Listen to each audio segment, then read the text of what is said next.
আমরা এখন কই জানেন? বিবিসিনি শাহী মসজিদ বেতাগী।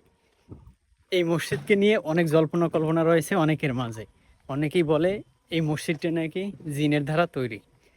যদিও আসলে অজপাড়াগাতে এরকম একটা মসজিদ খুবই বিরল, এই জন্যই হয়তো মানুষ এই কথাটা বলে। আজকে আমরা এই ভিডিওর মাধ্যমে আপনাদেরকে সেই মসজিদের ওভারঅল চিত্র তুলে ধরবো। তাই সাথেই থাকুন, দেখতে থাকুন। এটি হচ্ছে সেই বিবিসিনি শাহী মসজিদ, যেটি নিয়ে মানুষের মাঝে এখনো অনেক জল্পনা কল্পনা রয়েছে। সবাই বলাবলি করে এই মসজিদটি মূলত জিনপুরীর দ্বারা নিয়ামতুল্লাহ রহমাতুল্লাহ আলাইহি নির্মাণ করেন। এই পাশে একটা চার্ট দেওয়া আছে, আমরা আপনাদেরকে সেই চার্টটি দেখাবো সরাসরি, তাহলে আপনারা বুঝতে পারবেন। চলুন তার আগে একটু মসজিদের চারপাশের সৌন্দর্যটা আপনাদেরকে একটু ঘুরিয়ে দেখাই।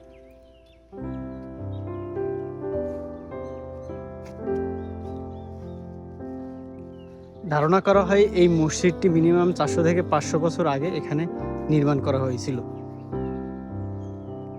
তবে যে বিষয়টি আগে বলে নেওয়া ভালো সেটি হচ্ছে একটা অজপাড়াগাতে আপনারা দেখতে পাচ্ছেন চারপাশে সবই সমতল ভূমি, বাট তারই মাঝে এরকম একটা টিলায় তার উপরে এত সুন্দর একটা মসজিদ। এটি মিনিমাম 400 থেকে 500 বছর আগে এখানে নির্মাণ করা হয়েছিল। তো তখন আসলে রাস্তাঘাট তো ছিল না বললেই চলে। এই পাশে একটা নদী আছে বিষখালী, আসলে সেটা দিয়ে জাহাজ তারপর হচ্ছে নৌকা কোনো কিছুই চলতো না। তাহলে এরকম একটা সুন্দর মসজিদ 400 থেকে 500 বছর আগে কে নির্মাণ করেছিল? মানুষের মাঝে এরকম চিন্তা ভাবনা অবশ্যই আসে। তো এই পাশে একটা চার্ট দেওয়া আছে, আমরা সেই চার্টটি আপনাদেরকে সরাসরি দেখাবো, তাহলে আপনারা সব প্রশ্নের জবাব পেয়ে যাবেন আশা করছি।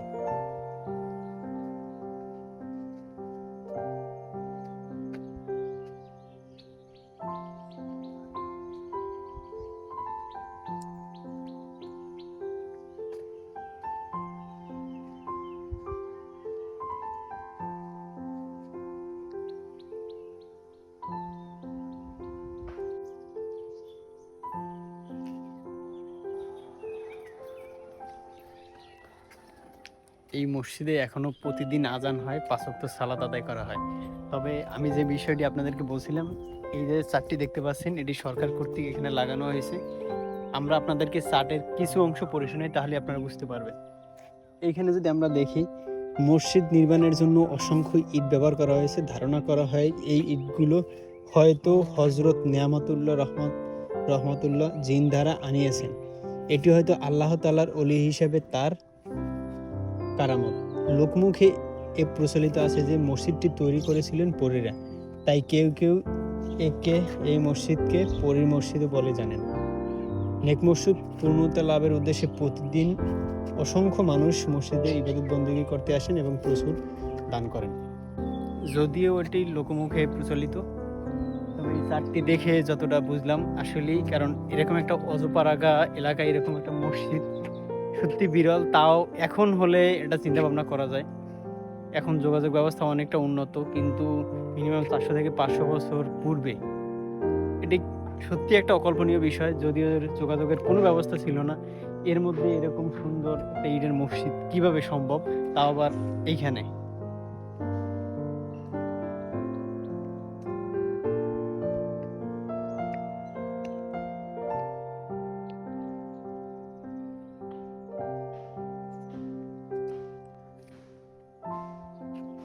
মূলত এই মসজিদে এখনো প্রতিদিন সালাত আদায় হয়, মূলত দুপুরের টাইম, এই জন্য মসজিদের গেটটি লক করা আছে। আমরা ভিতরের অংশ আপনাদেরকে দেখাইতে পারতেছি না।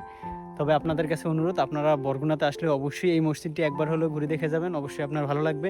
এদেরকে আরেকটা জিনিস বলে রাখা ভালো, সেটি হলো আপনারা যদি বরগুনা থেকে সরাসরি এখানে আসেন, আপনার সর্বোচ্চ বরগুনা শহর থেকে এখানে এসে একটা দিন কাটিয়ে আবার পূর্বে বরগুনাতে ফিরে যেতে পারবেন। এর জন্য আপনার জনপ্রতি খরচ হবে সর্বোচ্চ 250 থেকে 300 টাকা। নিয়ামতি বাজার থেকে মূলত এই মসজিদের এইখানে আসতে 10 টাকা অটো ভাড়া লাগে। তাহলে বুঝতেই পারছেন, সারাদিন এখানে ঘুরবেন ফিরবেন, খাবেন দাবেন, পরিবার নিয়ে আসবেন, ভালো লাগবে। তো ভিউয়ার্স, দেখা হবে অন্য কোনো জায়গায় এরকম নতুন কোনো এপিসোড নিয়ে। পর্যন্ত আপনারা সবাই ভালো থাকবেন, সুস্থ থাকবেন। তবে হ্যাঁ, যাবার আগে বলে রাখি, আমাদের ভিডিওগুলো যদি আপনাদের ভালো লেগে থাকে তাহলে অবশ্যই আমাদের চ্যানেলটি সাবস্ক্রাইব করে পাশে থাকা বেল বাটনটি বাজিয়ে দিবেন এবং ফেসবুকের ফলো বাটনটি ফলো দিয়ে রাখবেন। দেখা হবে অন্য কোনো ভিডিওতে। সে পর্যন্ত সবাই ভালো থাকবেন, সুস্থ থাকবেন, এই কামনায় আজকের মতো বিদায় নিতেছি। আসসালামু আলাইকুম, আল্লাহ হাফেজ।